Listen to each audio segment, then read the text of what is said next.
ചെമ്പനീർ പൂവിൻ്റെ ഇന്നത്തെ വിശേഷത്തിലേക്ക് പോകാം. സുധി ഭിക്ഷ എടുക്കാൻ പോകുന്നതാണ് ഇന്നത്തെ എപ്പിസോഡിൻ്റെ ഹൈലൈറ്റ് എന്ന് പറയുന്നത്. സുധിയും സുധിയുടെ ഫ്രണ്ടും കൂടി സാമുജിനെ കാണാൻ പോകുന്നുണ്ട്. എന്നിട്ട് സുധിയാണെന്നുണ്ടെങ്കിൽ സാമുജിയുടെ ഓരോ ക്വസ്റ്റ്യൻസ് ഇങ്ങനെ ചോദിക്കുകയാണ്. അപ്പോൾ സാമുജി പറയുന്നുണ്ട്, നിന്റെ വാ അടച്ചു വെച്ചാൽ തന്നെ പകുതി പ്രശ്നങ്ങൾക്ക് പരിഹാരം ഉണ്ടാവും. പിന്നെ നീ ആദ്യം വിനയമുള്ളവനായിട്ട് മാറണം. നിനക്ക് ഒരുപാട് പഠിച്ചു എന്നുള്ളതിൻ്റെ ഒരു അഹങ്കാരമുണ്ട്, അതെല്ലാം മാറ്റിവെക്കണം. നിന്റെ പ്രശ്നങ്ങളെല്ലാം നീ പറയാതെ തന്നെ എനിക്ക് മനസ്സിലാവുന്നുണ്ട്. നിനക്ക് നാട്ടിലൊരു ജോലി കിട്ടിയിട്ട് അത് നല്ലപോലെ ചെയ്യാൻ പറ്റിയില്ല. ഇപ്പോൾ നിന്റെ ആവശ്യം എന്ന് പറഞ്ഞു കഴിഞ്ഞാൽ നിനക്ക് പുറത്ത് പോകണം. അതിന് നിനക്ക് കാശിൻ്റെ ആവശ്യമുണ്ട്. അത് തന്നെയല്ലേ, അതിന് ഞാനൊരു പരിഹാരമാർഗ്ഗം പറഞ്ഞുതരാമെന്ന് പറഞ്ഞിട്ട് സ്വാമി ഒരു പരിഹാരമാർഗ്ഗം പറഞ്ഞു കൊടുക്കുകയാണ്. നീ പോയിട്ട് പിച്ചെടുക്കണമെന്ന്. അപ്പോൾ സുധി ചോദിക്കുന്നുണ്ട്, പിച്ചെടുക്കാനോ? ഞാൻ എന്തിനാണ് പിച്ചെടുക്കുന്നത്? എനിക്കതിനൊന്നും പറ്റില്ല. നീ പിച്ചെടുത്താൽ മാത്രമേ നിന്റെ മനസ്സിലെ ആഗ്രഹം സാധിക്കുള്ളൂ. അതിന് വേണ്ടിയിട്ട് നീ ഒരു ക്ഷേത്രത്തിൻ്റെ മുൻപിൽ പോയിട്ട് വൈകിട്ട് 6 മണി വരെ ഇരുന്ന് ഭിക്ഷ എടുക്കണം.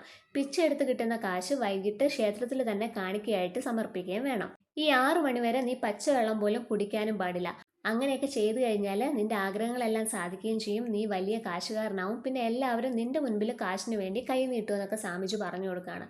അങ്ങനെ സ്വാമിജിയുടെ വാക്കും കേട്ട് സുധിയും സുധിയുടെ ഫ്രണ്ടും കൂടി നേരെ ക്ഷേത്രത്തിന് മുന്നിലേക്ക് വരികയാണ്.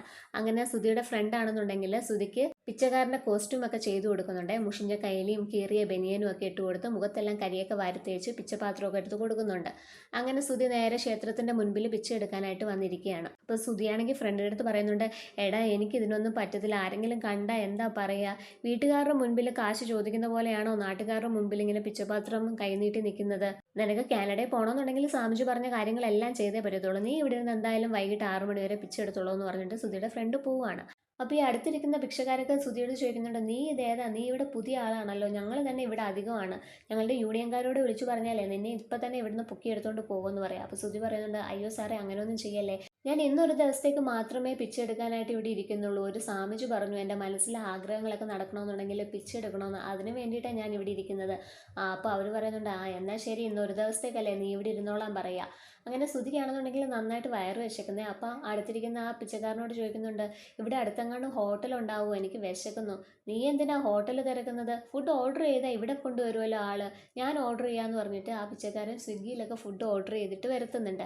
അങ്ങനെ സുധിക്കും വാങ്ങി കൊടുക്കുന്നുണ്ട്. അങ്ങനെ അവരിരുന്ന് ഒരുമിച്ച് കഴിക്കാൻ തുടങ്ങുന്ന സമയത്ത് സുധിക്കയുടെ ഫ്രണ്ട് സുധിയെ വിളിക്കുന്നുണ്ട്. നീ ഇപ്പം എന്ത് എടുക്കുക അങ്ങനെ ചോദിക്കുന്ന സമയത്ത് പറയുന്നുണ്ട്, ഞാനിപ്പോൾ ആഹാരം കഴിക്കാൻ പോവുകയാടാ. ആഹാരം കഴിക്കാനോ? നിൻ്റെ അടുത്ത് സ്വാമിജി പറഞ്ഞില്ലേ ഇന്നത്തെ ദിവസം പച്ചവെള്ളം പോലും കുടിക്കാൻ പാടില്ല എന്ന്? നീ ആഹാരം കഴിച്ചു കഴിഞ്ഞാൽ നിനക്ക് കാനഡയിൽ പോകാൻ പറ്റത്തില്ല. നീ അതുകൊണ്ട് ആഹാരം കഴിക്കാതെ പോയിരുന്ന് പിച്ച എടുത്തതെന്ന് പറയാം. അങ്ങനെ സുധി വീണ്ടും പോയിരുന്ന് പിച്ച എടുക്കുകയാണ്.